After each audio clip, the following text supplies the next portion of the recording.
Hello, welcome. We will be performing our second lecture today. The topic of the lecture is experimental study performed on RC structures. The topics will be the initial studies, the wall mock-up tests, system experiments. The initial studies actually includes the experiments that we have performed on small brick infill walls and also to identify the general behavior of the wall mock-ups when they are used in the RC structures, because they are so complicated, they have so complicated behavior each other. We have to determine first the infill wall behavior and the second the RC frame behavior, and together we have to combine the general behavior, so we need to system test. But today just we will talk about the tests we have performed on wall mock-up tests and later the system tests.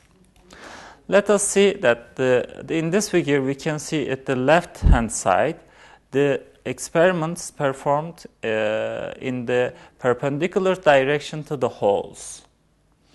In the right hand side you can see the test which is in deform shape.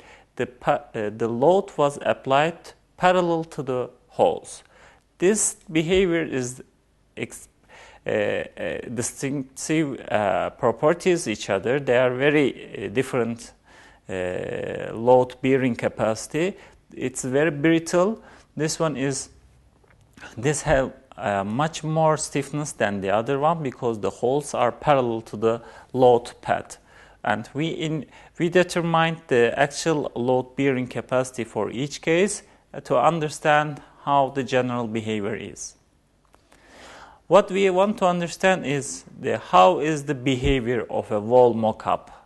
As I told you that the behavior of a wall mock-up is much more different when they are input into the RC structure. They behave like a composite element, so we cannot identify which is the source of this behavior.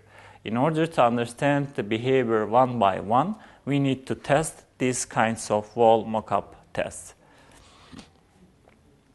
At the initial, we have performed these kinds of RC structures. These RC structures, as you see here, the longitudinal bars and the stirrups are placed, and the cast in situ concreting was performed. Actually, the height of the specimen is very small, about 1 meter, and the width of the specimen is the aspect ratio is about 1. After that, we have put some concrete inside, and we were able to produce about 10 pieces of specimen.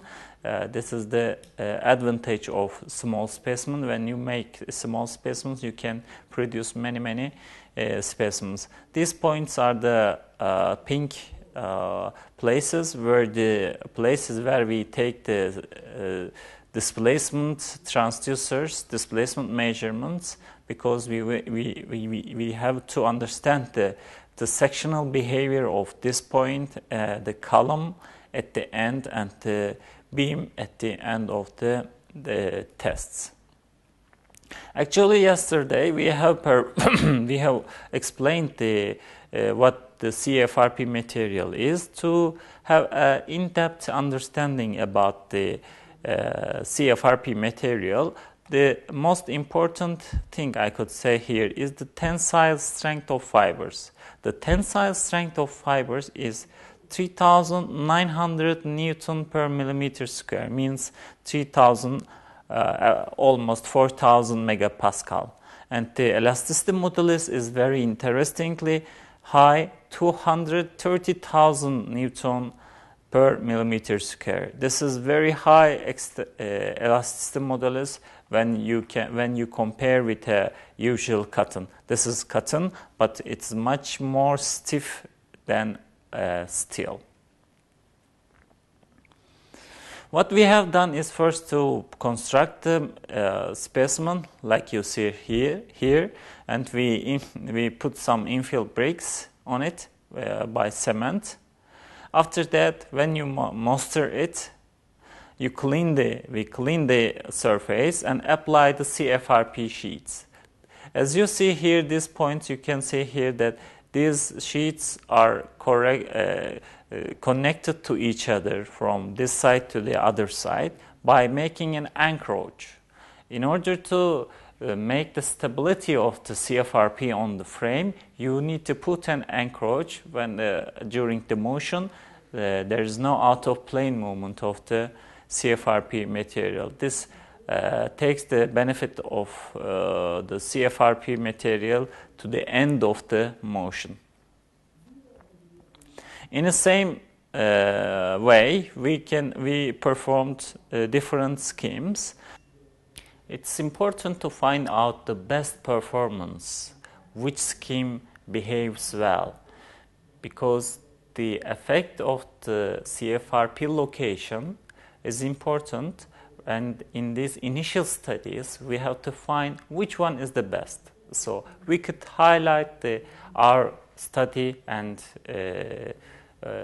to understand which one is the best. So we could perform cross-braced frame X-type, and the other one is the off-diagonal, which says that the literature gives much more energy dissipating capacity. In these initial studies, we have performed a small amount of tests, and after that we extended the experimental study. This is the laboratory of ITU, Structural Earthquake Engineering Laboratory of ITU in Istanbul Technical University, and this is the lateral force application, the actuator. And the yellow frame enables our specimen to fix to the rigid beam or rigid slab. The thickness of the slab is 1.2 meter.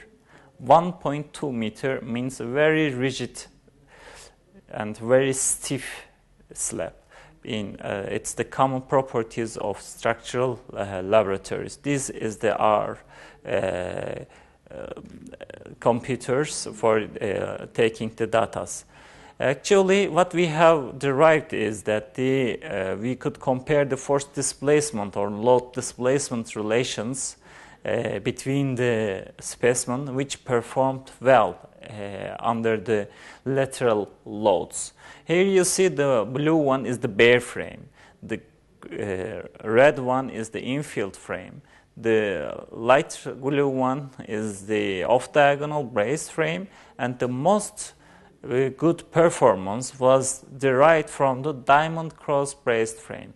Diamond cross braced frame means that when you apply the CFRP sheets in diagonal, and you also place some K-type bracings at the edge of the joints. We will concentrate later with what is the scheme of the CFRP application. Here we can see the dissipated energies. In the vertical, the dissipated energy ratios. In the lateral, you can see the story drifts. Story drift means the displacement. About 1% or 1.5% is very important. The drift to understand the general behavior of RC structures. So you can neglect the 0.5 or neglect the 2.0. If we can make our comparison in the mean of 1.0 drift, we can see that the most energy dissipative scheme was derived from the diamond cross brace frame. This is the very concrete results of our initial study, and it was very important to find out that which scheme had behaved well during the tests. After all this first phase of the study, we can answer these questions, I think. Explain the cross-bracing. What's the main difference between the cross-bracing and diamond cross-bracing?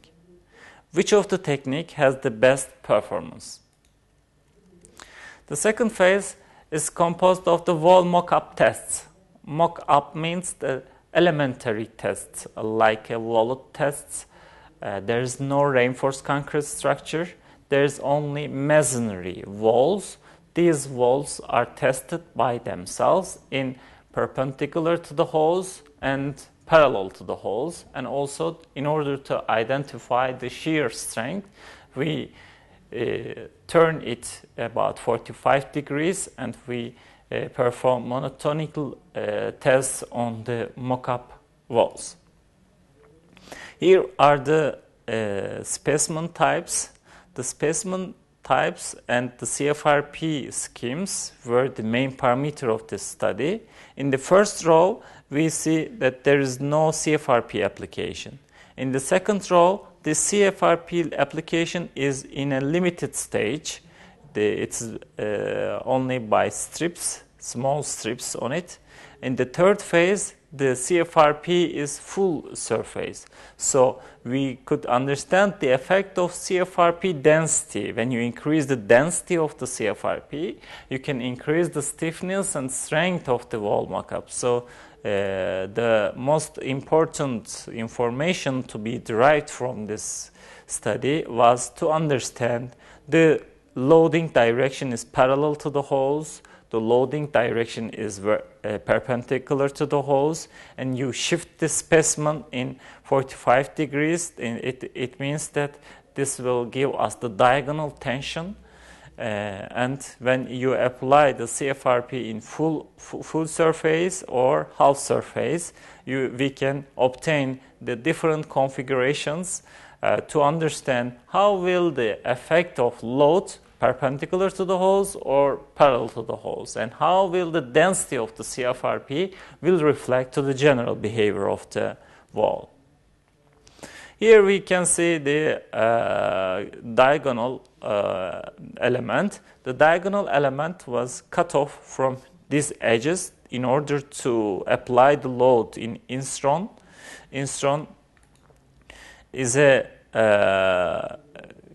machine to apply the displacements to the mock-ups. This is the density, which of the density is lower than the last one. And in these graphics, we can see that the compressive stress and compressive strain of the mock-up, not mock-up test, only individual brick tests. These are the individual small brick tests. When the load is perpendicular to the holes, you can get much more smaller strength and stiffness as well. When the direction of the load is parallel to the holes, you get much more stiff behavior and much more strength in the specimen. So here we can see the test setup. The test setup is the brand of it actually, but it's called it's Instron device. This device is capable of applying to 5,000 kilonewton capacity with a displacement control. In 1 minute, it can apply 0.2 millimeter displacement to the specimen. This is important. Many of those devices are based on force-based or force control. This device is displacement control. You can apply 0.2 millimeter in 1 second and you receive the force. After that, the second target displacement is 0.4 millimeter. The time is the second time you get the force. So you can derive the force displacement relation very clearly from these kinds of tests. In this test, I could say that this is the swearable head. It's hinge head, which can fit the place of the actuator to the specimen, because we have to apply the load in this direction, and we can obtain the lateral displacement with the LVDTs placed here. These are the LVDT, and in vertical direction there's one another LVDT here, and is also measures the displacement in parallel to the vertical load. These two LVDTs identifies the measurements, and there is one another set outside of the wall mockups, I mean there are 4 displacement transducers to understand the displacement behaviors. When we performed the test in parallel to the holes, we determined about 5 MPa stress. This is the stress, the longitudinal part is the stress, and the lateral part is the strain. At the maximum strain, we derived the maximum strain capacity is about 4.5 megapascals. When we make the similar specimen and when we cover it full CFRP, as you could understand, there was 4.5 megapascal stress here.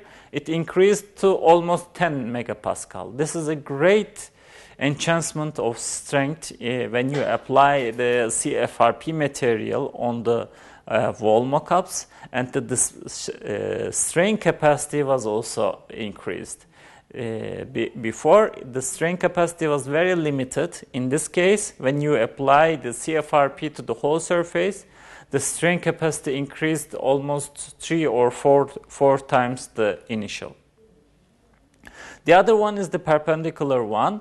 The perpendicular one is actually there are holes in the specimen. The holes makes the general behavior more brittle, and the strain capacity is less than the other one.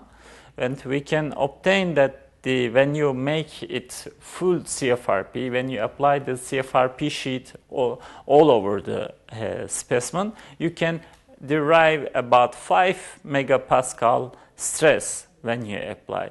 We can here see that the strain capacity was increased, but when we compare the 2 specimens about perpendicular to the holes, it was 4 megapascal and it increased to 5 megapascal. So we can see here that the holes are the most important weak point.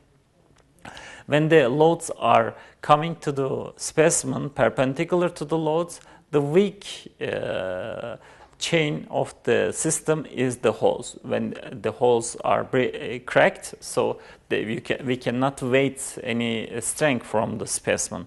This is the general behavior of the element. How about the diagonal behavior? The diagonal behavior is to understand the cracking shear strength. Actually, this is the shear strength, and the lateral one is the strain. Approximately about 1 megapascal shear strength was observed for the bare specimen. There's no CFRP application. When you apply the CFRP, it increased to 2.2 megapascal, from 1 to 2.2, the shear strength. When we make the all general behavior and we compare all of them together, we put in the same area, the shear stress versus shear strain comes to 1.0 to 1.1 when you make it strip, not full surface. But when you increase the density of the CFRP material, it increases from 1.5 to 2.0. This can show us too many things, that when you increase the CFRP material, there is a shear strength increase and also there is a stiffness increase here. And when there is bare frame or bare specimen, no CFRP application, almost doubles when you apply the full surface. For the other specimen, which is the dimensions of 50 centimeter to 50 centimeters, it's almost, we can say, 500 millimeter, the same behavior was derived, approximately 1 to 1.3 to 2.0. It's regarded with the dimensions of the wall mockups. When the dimension of the wall mockup changes, the proportions doesn't change so much, but the attitude of the increment in the shear strength is obviously similar with each other. This is the similar graphic that we have performed from the 500 to 500 millimeter. but the ingredient of the mortar is different, cement and lime. When you put lime inside the mortar, the displacement or the shear strain capacity increases. So you can obtain much more ductile behavior when you put lime inside the mortar. These were the reference frame mock-ups with the bare frame, the half strip and full surface type. We can understand that when we increase the amount of the CFRP, the shear strength and also the compressive strength increases highly. What we have done is that we use these kinds of information that we from the wall mock-ups. We produced important informations in order to identify the general behavior of the RC structure. Actually, we are not so much interested in the bare masonry behavior of the wall mock-ups. The effect of the walls in the RC frame is important, because in current structures, the most common partitioning application is the infill walls. Infill walls comes inside the RC frame and change the general behavior of the RC frame. So the unique only the displacement or strength capacity of a wall mock-up is not important. What important is that we obtain the shear strength, the compressive strength or the tension strength of the wall mock-ups, and we put it into the general behavior of the reinforced concrete structures. In this flow chart, we can see that here we obtained the general strength and displacement or strain capacity of the wall mock-ups parallel to the holes, perpendicular to the holes, in the diagonal tension. And we embedded these knowledge, this information to the general algorithm that we have performed to understand the hysteretic behavior or cyclic behavior of the RC frames. Here it can be more clearly seen that these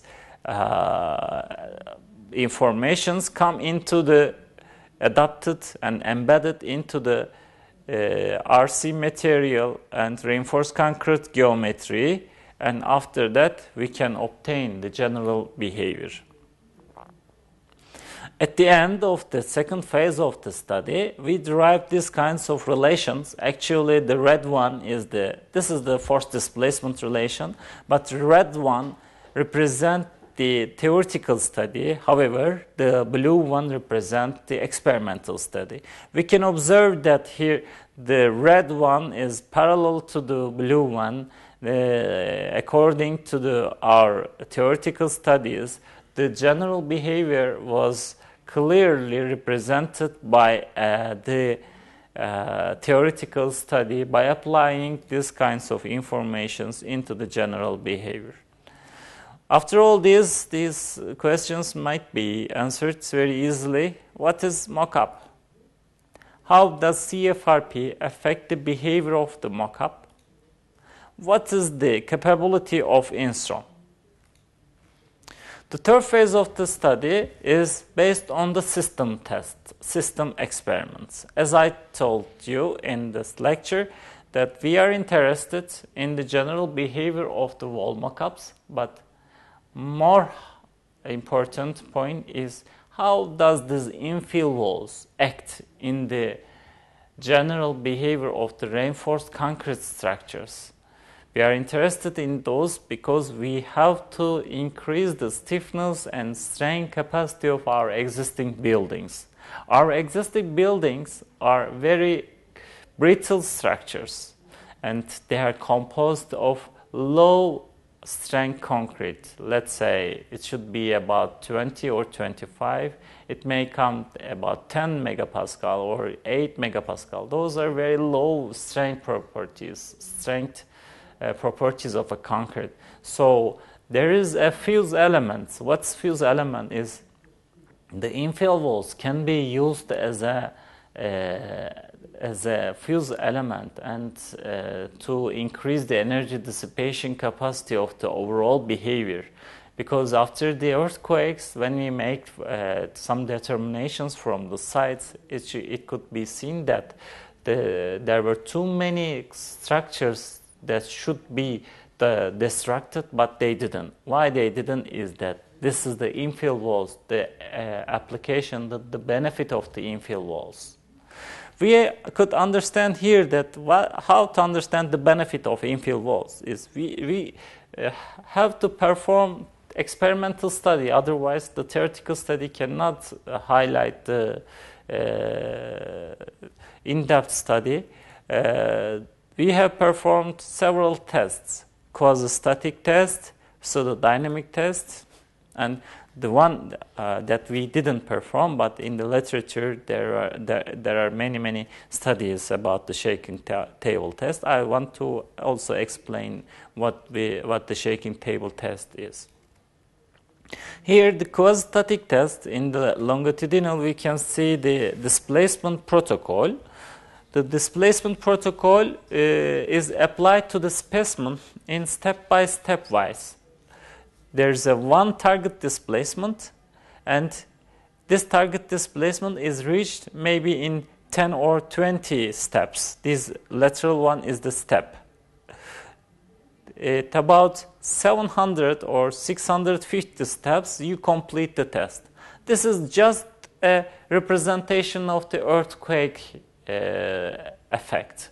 We cannot represent an earthquake effect with such a simple displacement protocol. But in order to understand the general capacity and general behavior of the reinforced concrete structure, this is an applicable method.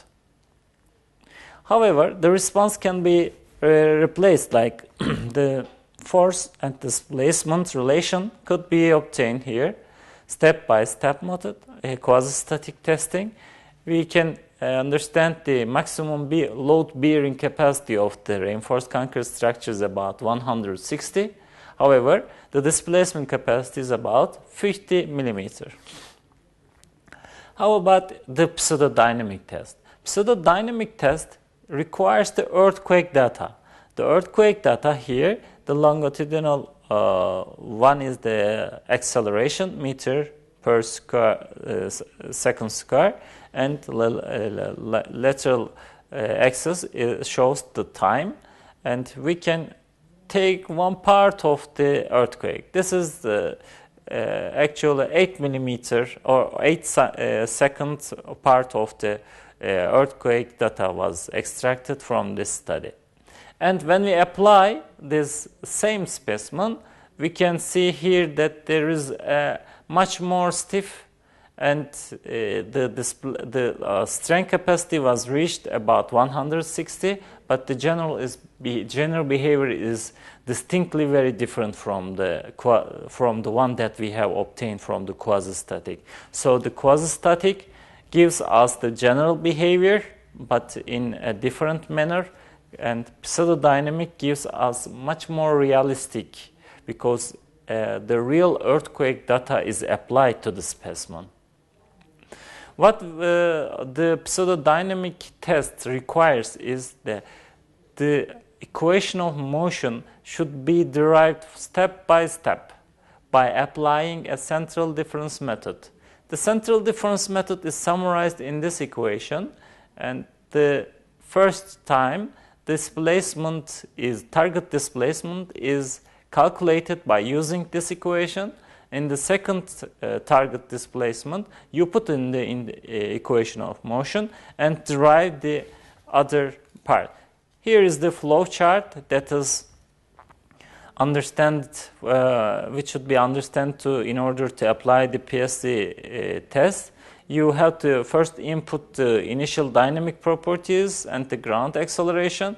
Then the numerical integration is performed by using central difference method or finite difference method. It doesn't matter which method you use, but the important thing is to solve the equation of motion by using any kind of integration technique. You can solve it, and after that we can receive the displacement. We apply to the specimen by the lateral actuator, you will get a response. What is the response? Is the force. Force displacement relation is piecewisely applied to the specimen by step-by-step method. This is a closed form flow chart of the pseudodynamic testing. The shake table testing is the most desired or most preferred testing technique, but we have not performed this shake table test. Just to give the idea, in order to understand what the shaking table test is, the real structure is placed on a table here. The table, under the table, there are too many actuators. This is the laboratory from Japan. This is very qualified and sophisticated testing setup. In this setup, in the lateral direction, in the vertical direction, there are too many actuators, and these actuators are applying the real earthquake data. So there is a one-to-one real dynamic simulation, and you can receive the real earthquake response from these testing facilities. These testing facilities are very important to understand the general and the real behavior of the structures. So when you compare the quality between the quasi-static, pseudodynamic, and shaking table is the number one. Our testing setup is like this, that I showed also the photograph of the testing setup. There is a hydraulic actuator here, and the loading frame, the specimen is placed on the loading frame. However, the loading frame was placed to the strong floor, which is 1.2 meter height, and there is a reaction wall here.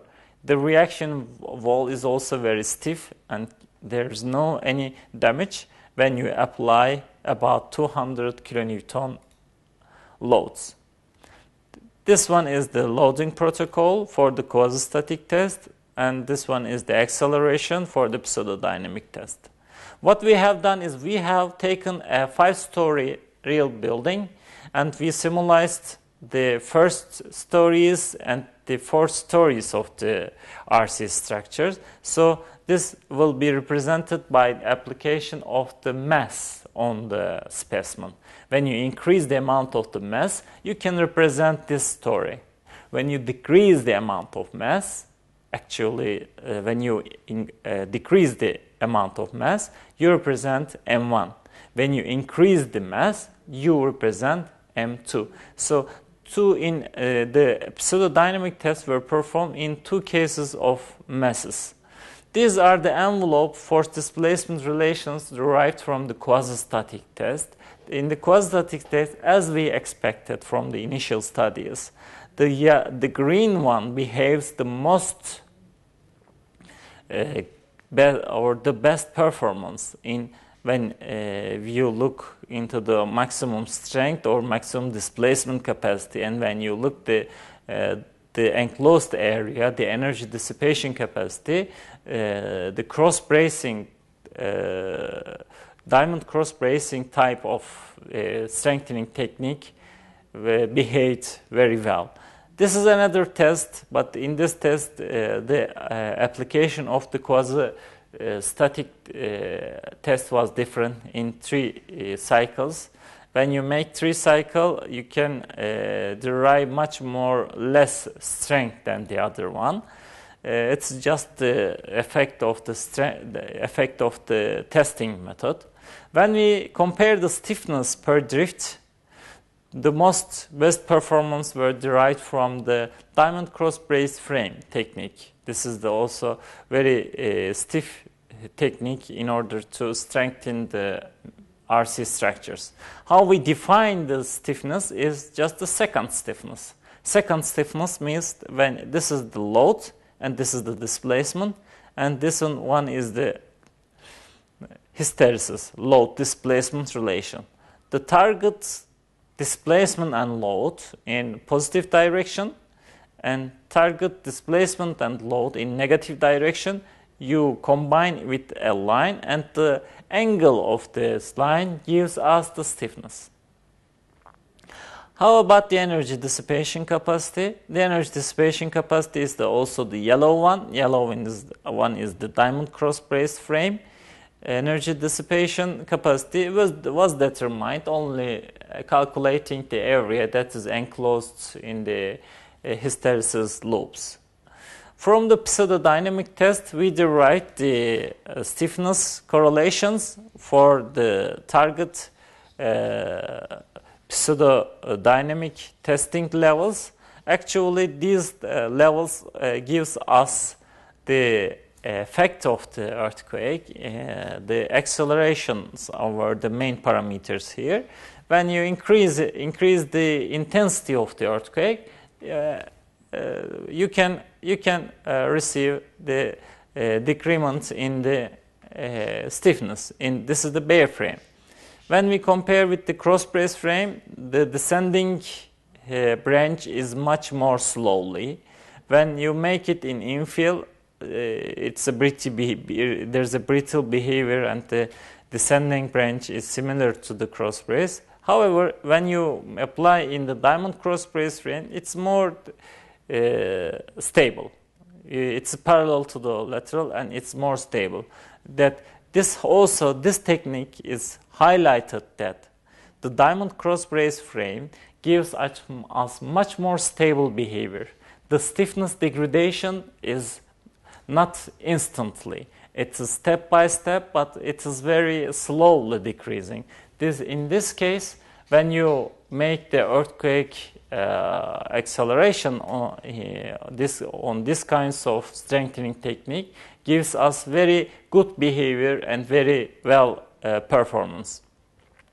When we make the energy dissipation capacity for the bare frame about 70,000 kilonewton millimeter, cross-brace frame increases to double up, and the infield frame is in between them. How about the diamond cross-brace frame? Gives the most energy dissipation property when you compare between each other. Then let's look at the damage propagations between the infield frame, diamond cross-brace frame, or cross-brace frame. You can see that about 1% or 3% drift. There are corner crashings here, corner crashings, diagonal crackings, and there are too many crackings in the reinforced concrete elements. This is a reasonable damage propagation when you receive from the infield frames. If you look at the cross-brace frames, there is some damages, but when you compare with the infield frame, the damage is slightly decreased. If you look at the cross-brace frame, diamond cross-brace frame, the diamond cross-brace frame gives much more, maybe looks like a much more damage, but it's energy dissipative because all the crackings are spread through the specimen. This gives us energy dissipation capacity. The damage is not localized in one point. The damage is not localized on a beam or a column or just one point of a infill wall. The damage is spread all through all the specimen. This say us that the diamond cross-brace type strengthening technique is much more effective than when we compare it with the other ones. And one another highlighting point is that in the diamond cross bracing type, you do not put the CFRP application in the joints because joints are still they are very tensioned. The plastic hinges are located here, and these are critical points. These joints are very critical points. So if you come and glue the strip to the joints, it will be much more worse. But when you do not touch the joint and when you go out of these places, here this point is free. You don't touch, and you don't give any important damage. So this is the one important point of the diamond cross bracing. As we look at the stages of diagonal cracking also is very important damage level for the infill walls. When you look at the cross bracing, it happened in 0.7%. When we look at the diamond cross bracing type, it happened in the 1.5%. So diamond cross bracing behaves much more better than the other one. All of these questions might be answered easily. What are the names of the experiments? Which of the experiment is much realistic? How is the stiffness is described? Yes, this is the end of our lecture. Thank you for your attention. If you have any question, please refer to the website. Thank you and goodbye.